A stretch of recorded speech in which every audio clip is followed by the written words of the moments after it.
Hello everybody. Welcome to Enlightened Spirits YouTube channel. It's your boy Mike. If you're new to this channel, do me a big favor. Subscribe down below and hit the notification bell. That way you don't miss the videos I post in the future. You'll be notified if I release anything. Today's video is going to be about ancestor altars. How to create an ancestor altar. Where you should, where you shouldn't put it up in your house, some things that you could put on there. Super simple video, super easy process. You probably have all the materials in your house already. If you don't, you can buy them at dollar store, Walgreens, Walmart for under $20-$30 really. You can make your altar as fancy, as nice as you want it. You can have a real simple one. I know many people make altars in like a shoebox, like a little mobile altar, because some people live in other people's houses. You know, it's not their house. Some people don't want an altar set up in their house. So a lot of people I know will create one in a shoebox and have it mobile, take it wherever they want. A couple places I wouldn't put up an altar in my house would be the bedroom, somewhere where you're going to be changing, getting naked, getting intimate, having sex, stuff like that. You just don't want to be having the altar and the spirits right there in your bedroom while you're doing that kind of stuff. Just doesn't seem too cool. I wouldn't set it up in the living room, just because lots of nosy people coming by your house be staring at it and stuff. You don't really want that kind of attention on it. So I wouldn't set it up in the living room. Try to avoid setting it up in little dark places like closets and stuff. I know some people have no choice, so they have to put in their closet. They empty out all their clothes and everything like that and make it just the altar space. And I guess that's all right if that's all you have. It'd be best to put in like an extra bedroom, an office room, a studio room, something like that. I have my actual altar set up in my studio. I do music and stuff, so I have it in the corner, real nice, set up how I like it, how the spirits like it. So let's get to it. Some of the materials that you need are going to be the elements of the earth.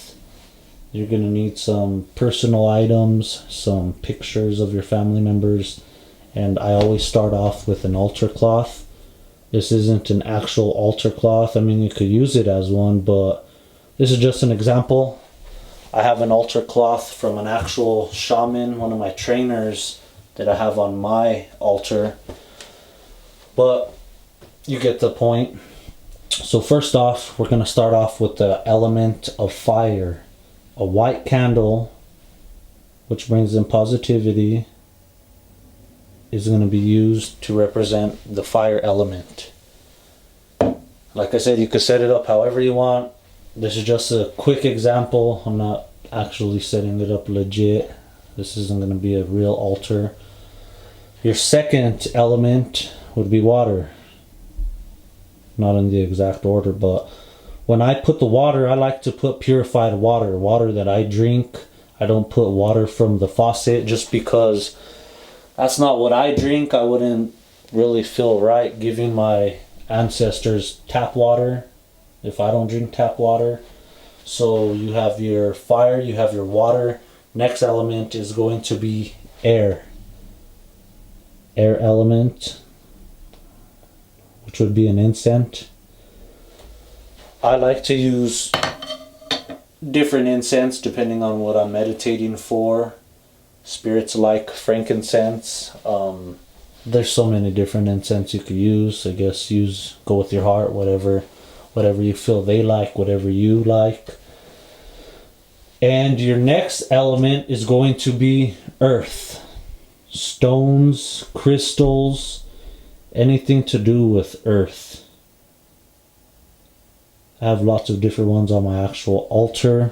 Here is an amethyst crystal that you could put up. I like to use quartz. I like a lot of quartz. Clear quartz crystal. black tourmaline, one of my favorites. See if that'll focus. Little black tourmaline rocks. I have different types of those. Put those right up there. And then this stone, I actually carry this rock. I don't carry it, I mean I put this on my Ancestor Altar. Something about this little flat rock. I was at one of my great grandmother's graves a while back. I've been doing lots of ancestral lineage cleansing, healing the lineage of my family, my bloodline. So I was at the cemetery one day, and nobody has visited this grandmother in over 20 years.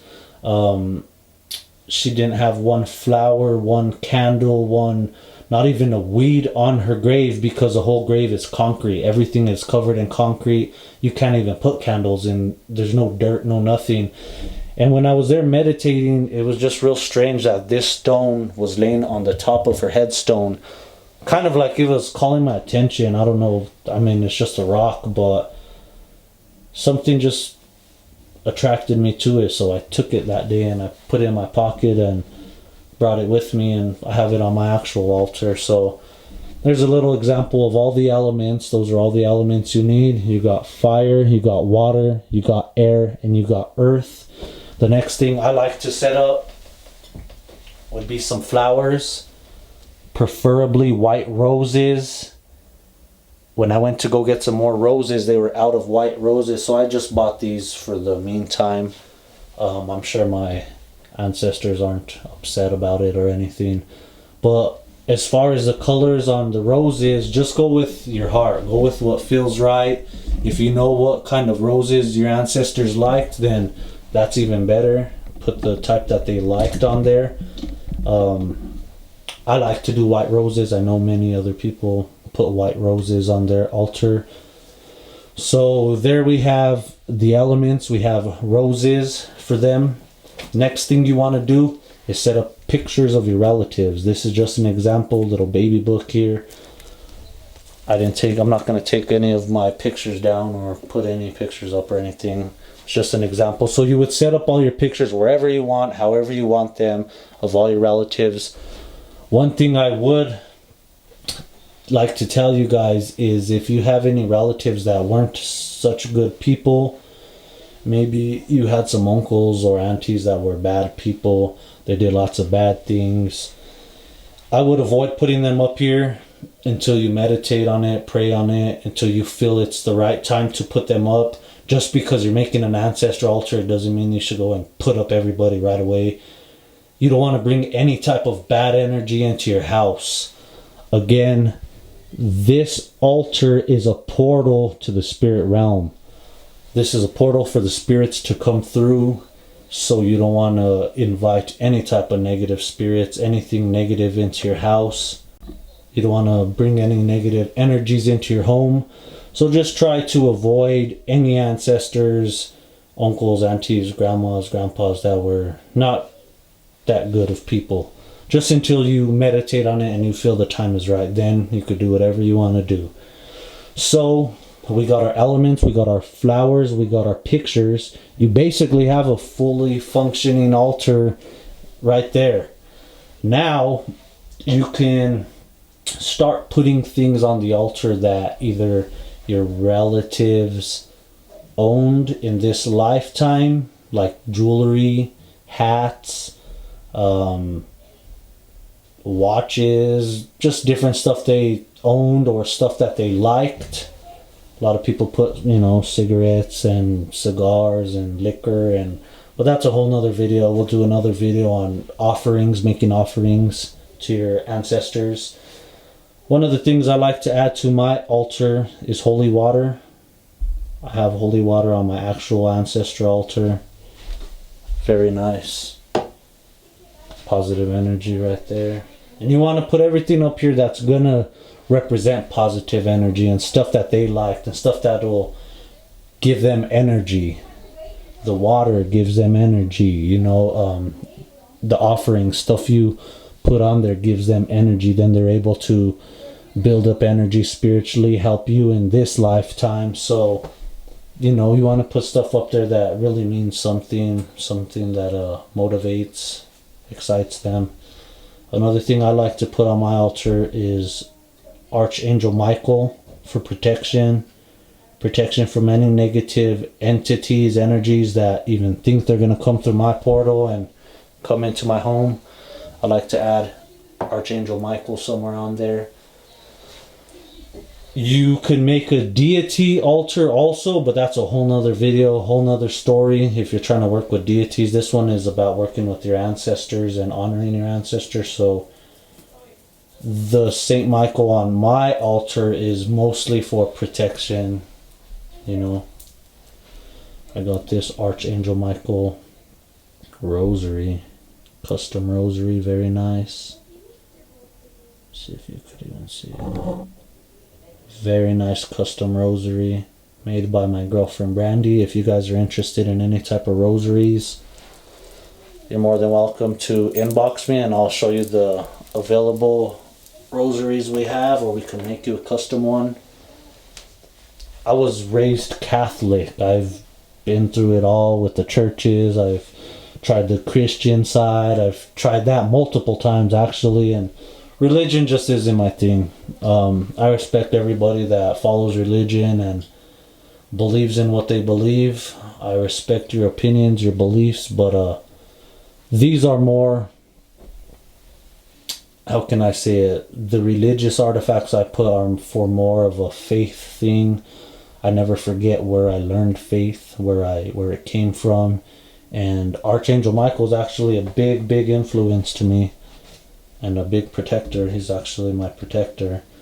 So next, I like to put prayer cards. You could put prayer cards, whatever you like to put, whatever type you have. I have lots of different stuff on my actual altar. So just as an example, put some prayer cards, stuff like that. I like to put an ashtray with sage and my Palo Santo. The Palo Santo is to keep positive energy in, bring positive energy in.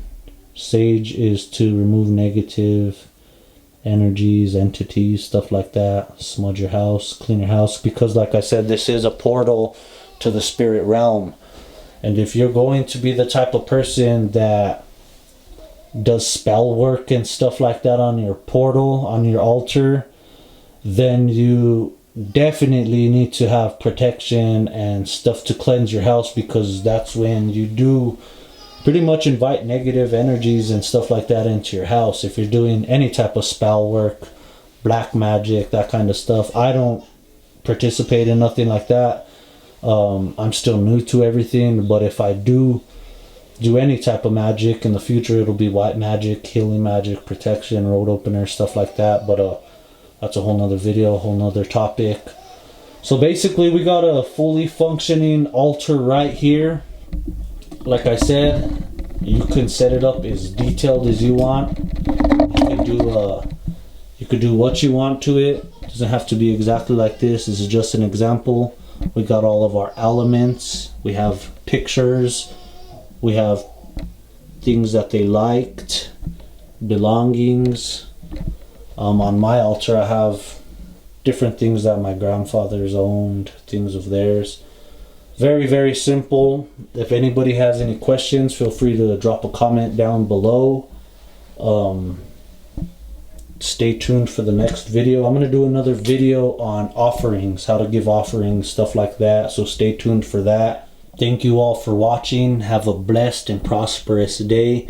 If you have any questions, just comment down below. Peace.